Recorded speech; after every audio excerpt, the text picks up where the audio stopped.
Hello guys and welcome to 1.0. We have a series of tips that we're going to be sharing with you today to help you make the most of your 1.0 playthrough that we've learned in the early games of 1.0. So without further ado, let's get into it. Now our first tip pertains to the MAM. And so if we go over to our hard drives, you can see I'm scanning a hard drive at the moment. The way it works is that once you've researched a hard drive, you can see we've got loads of recipes here. These recipes cannot be rolled from the pool once they've been put into the library. So by holding onto your hard drives until you absolutely need them, you're reducing the amount of potential recipes to be shown. As such, we're getting all the best recipes unlocked sooner, and then once I'm ready to use them, such as the iron pipes or the iron wire, when I'm ready to use them, I will select them, and this will re-roll move the alternative recipe, charcoal here, back into the pool to be used again. But if you're to select them straight away, you're always sending an extra recipe back into the pool, and thus making it more difficult for you to get the alternative recipes that you want. One thing I should mention though you should hold it 99% of the time, if you have two good recipes, like here, really, you shouldn't be holding it, so I'm not going to. I'm going to select steel rotor. If you want to know the best alternative recipes in 1.0, do check out my video that went out, I think, yesterday on alternative recipes. This is one of the best ones. Actually, so is copper alloy, to be honest. But we're going to go with this one, and we're doing that so that the copper alloy moved back to the pool. So hopefully on the next hard drive search, it will show up there. However, if it's two bad recipes, you can re-roll them. Not that I can see two bad recipes here, actually. Or if it's one good recipe and one bad recipe, I would hold on to it until you're using that good recipe. So that is tip number one. Hold on to your hard drives in the library. Do not just use them. For tip number two, you can unlock the power augmenter earlier than is required in the MAM by finding 60 computers out in the wild from hard drives. And this is actually really good because it can reduce the strain on your coal consumption in the early game. And that means that you can focus on using it for your steel production if there isn't much around you, or even doubling up your coal plants at a slightly later point. Because if we actually check our power here, you can see that we have managed to double our power production, a little bit more, from just having the power augmenter. It is going to require you to do some hard drive hunting, but here is where I found them in my world. Before we go there, I should also mention that with alien technology, if you're able to find 50 circuit boards whilst you're out there and you have enough summer sleep, so you'll need at least 12, you'll be able to unlock the production amplifier early as well, because you will be able to produce the SAM fluctuators yourself. And it's also going to be worth looking at the manual depot uploader, but we'll talk about that later. Just bear in mind that you're going to need an extra 17 computers if you do want that. Right, on to the crash sites. The first crash site where you can find the 10 computers is in the Golden Coast Island, just to the far west. So just over there. And for reference, it's this spot here. And this is the rocky desert, and you have the grassy fields over on this side. The second location where you can find 26 computers is here on top of the cliffs. Just make sure that you use a foundation ramp to get all the way to the top. It has 26 computers on it. Just beware of all the alphas. And this particular one is just on top of the cliffs here. So at this point we have 36. We need another 24. And then the other spot is here in the pink forest, where I think it's 34 computers. You can actually see them just there. 36, sorry. Although it is a little bit of a frame killer for me for some reason. This area is filled with alphas and scary things and uranium. Just be careful. And of course, do remember to collect the Mercer Spheres and Summer Sloop around the map so that you can unlock these. Once you've collected one, you can scan it in the MAM, and from that point onwards, you will be able to use the hand scanner, not the resource scanner, the scanner that you build to find out the locations of these, which is well worth it if you're trying to get a load fast. For my next tip, we are going to be talking about the amplification, which is the use of the Summer Sloop. So once you've unlocked it in the MAM, and I recommend that you try and do this early by finding the circuit boards. So you can find it in Alien Technology, then down here. It requires 1 Summer Sloop and 50 circuit boards to produce. But by doing so, we get to amplify the production of an item. So if we place 1 in the constructor, it requires, I think, 4 times the amount of power. But if we change this recipe to copper wire and put this in, you'll notice that the amplification has increased. When you use the Summer Sloop to amplify an item for the first time, I highly recommend putting in a base item first, because I found that sometimes I can put the power slugs in, for example, and the first one will always be 1 power shard, and then after that it will start duplicating. So always do it on a base item first and then change the production to what you want. Now, as to what you should amplify, I would recommend in the early game a few items. First and foremost, any of your animal remains that you find, amplify these. And the reason for this is they're a great source of early game coupons. So here you can see we've got 4 DNA from that, or protein. And then we're now going to change this to alien DNA, which we can add that in, and we're now going to double that. So we're essentially 4 timesing the amount of potential coupons by doing this. Of course, it is using a lot of power, so only do this if you have the power available. But I highly recommend doing that. The other thing is your power shards. Power shards are going to be really big throughout the mid game until you can produce them in tier 9. So I highly recommend using your Summer Sloop for that. But also in the early game, we have the ability to overclock. Unfortunately, I only have 1 Summer Sloop available, but also to amplify, our production of smart plating or any of the space elevator parts. Unfortunately, I only have 1, so it's only going to give a 1.5% increase. But you can see that this is going to be really useful for helping you get through the phases of the space elevator quickly. And the great thing is it doesn't require any more resources. It's just a free bonus at the cost of extra power and using Summer Sloops. So that's another use for your Summer Sloop. But then we have reanimated Sam, and there's a really good reason for this.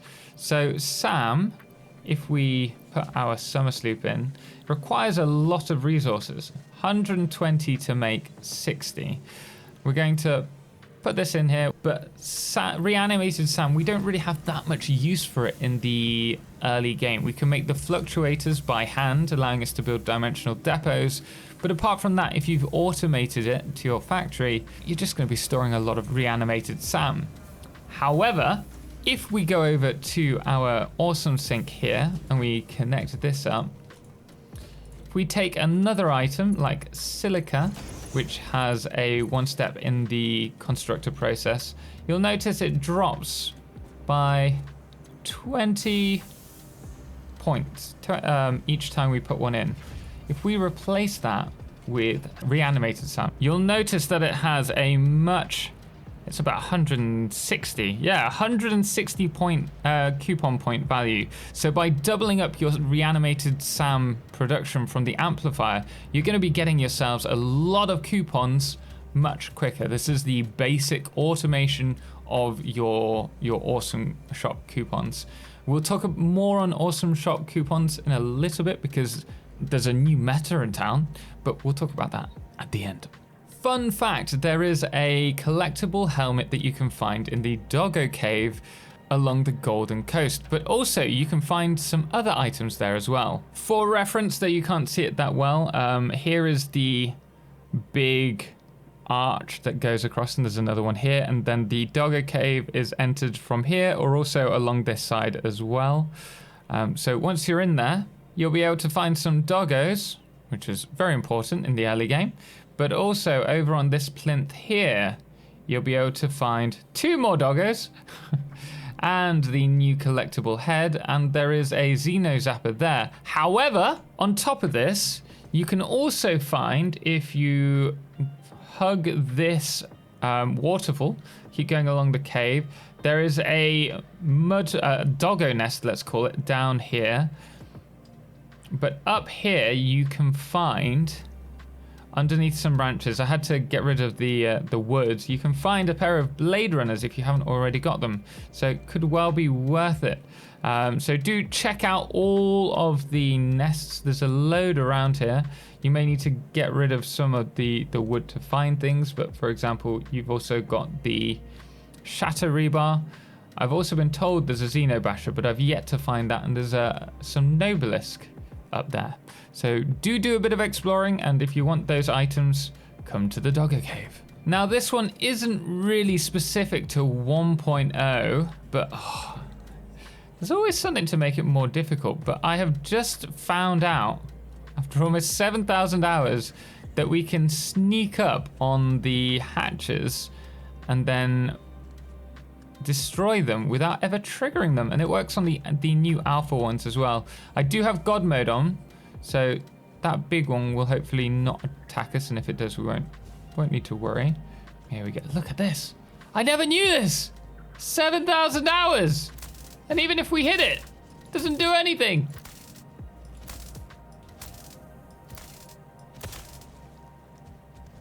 Awesome. That's what makes this game great. There's always something to learn.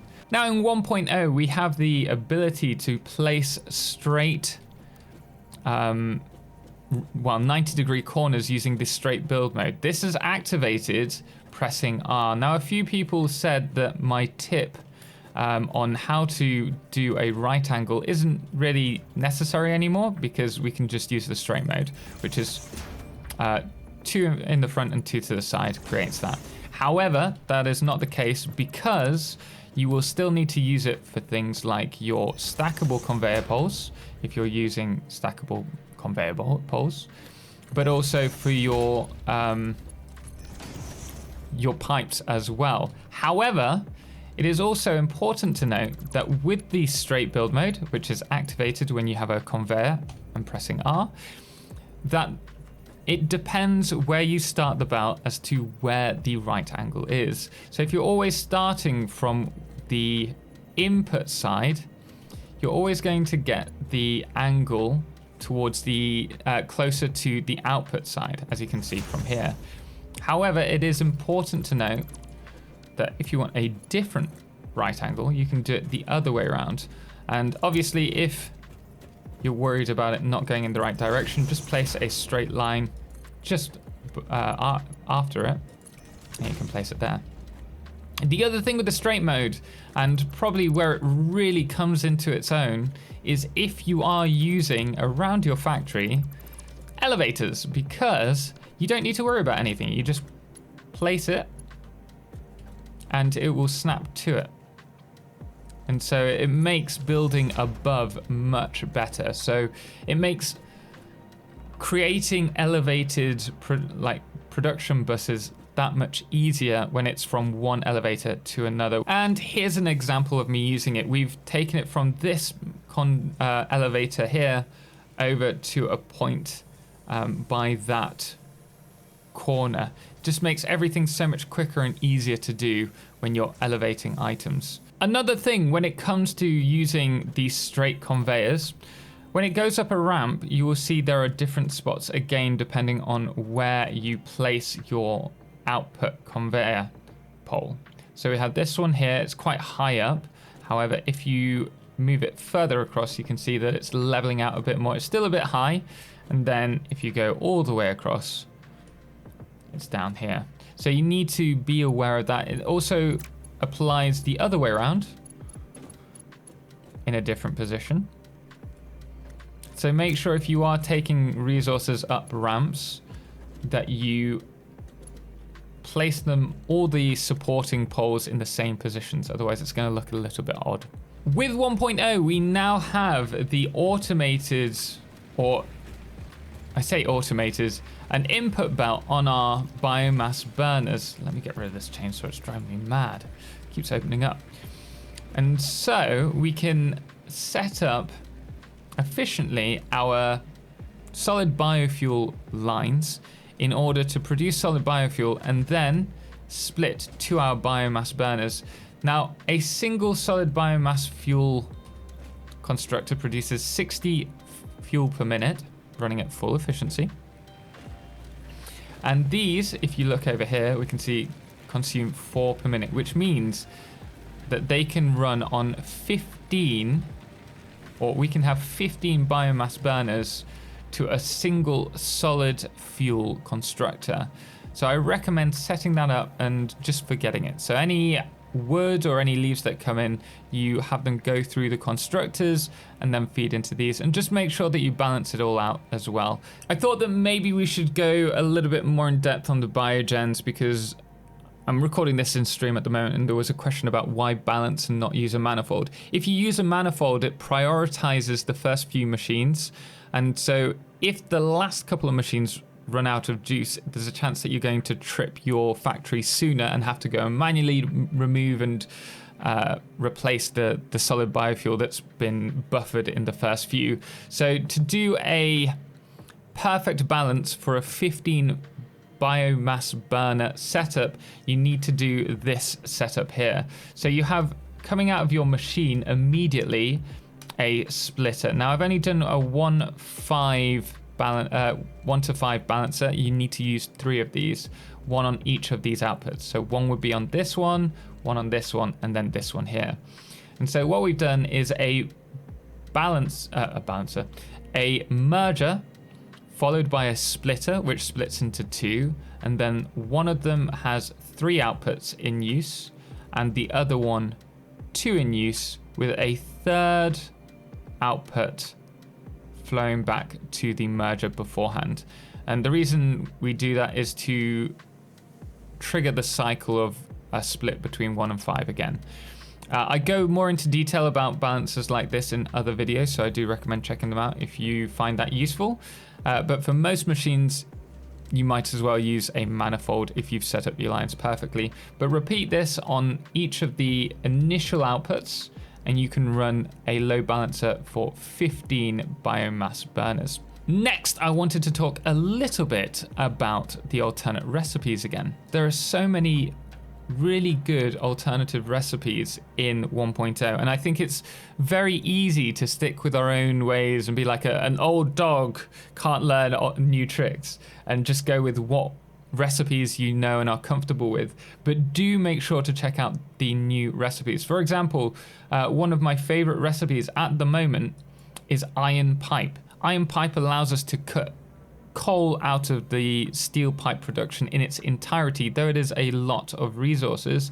But if you match that with steel rotor, and you also match this with iron wire, you'll notice that we can now produce rotors out of iron, and the same with the base stator, without needing to use coal whatsoever, creating iron motors. There's also the encased industrial pipe. If you match that with the iron pipe, it's an iron only recipe as well. So there are lots of potential opportunities here to really capitalize on the new alternative recipes. And I do talk about all of our basic tier 1 to tier 4 alternative recipes that are available in, I believe, yesterday's video. So do check that out. It's a talking heads kind of video because I am in stream while recording this, but hopefully you'll find that useful and help you to choose the right alternative recipes early on in your game. The other thing, which I've never used but is an important point nonetheless is that you now have the gas mask available in the mycelia tree, which means it's unlocked much earlier. It does require steel. Unfortunately, I haven't got there yet, and I don't have any biomass on me, but well worth going into if you're doing exploring and are worried about the gas clouds. Do check that out. Now, this one isn't really a tip for 1.0. However, we can do a new type of decoration. This is using the barriers. You can put signs within them in order to get this beautiful barrier. And I've created it as a blueprint so that we can easily do this. But all we need to do is unlock the barrier and the signs in the awesome shop. And then you're going to set your sign to an emission strength of 3, and then change the background color to create this. I should also mention with this, when you first place it, it's going to be slightly further up. So what you need to do with this is snap another one, a 4-meter label sign, just on the edge.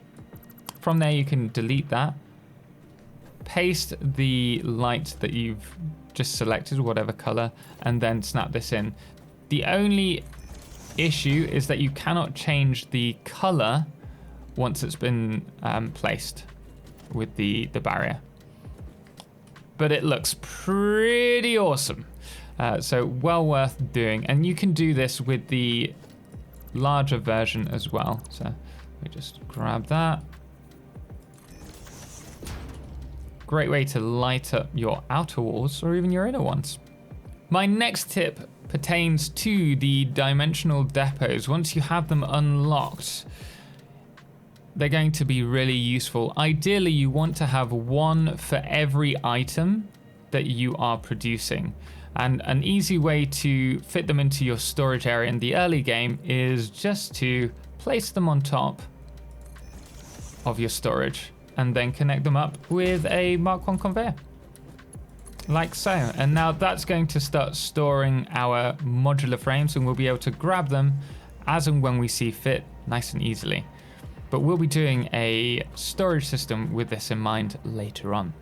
Another thing with the dimensional storage, once you first unlock it, a great thing to do, just to get you started, given its slow slow upload speed, would be to build a, can't find the, yeah, it's there, is to build a storage, connect it up with a Mark 1 belt will do, and then just put one stack of every item that you feel is important in there. And as for what's really useful to have in there, certainly your items for constructing stuff. If you're going to go out exploring, make sure you have stuff for your MAM, for your equipment workshop, and a few items. So if you want to build portable miners while you're traveling, you can. But a bit of everything will do, but mainly your build resources is the #1 call to start off with. Also, I haven't unlocked it yet, but I wish I had, and that is, if we open up the MAM again, the uploader. The manual depot uploader is really useful when you're exploring in the early game, because as you fill your inventory full of resources, you'll want to be able to clear your inventory by uploading items to the depot uploader that gets stored back at base. It also, once you've unlocked it, gives you either 4 or 5 extra inventory slots, essentially, because you can move the items over there to be held loading into storage.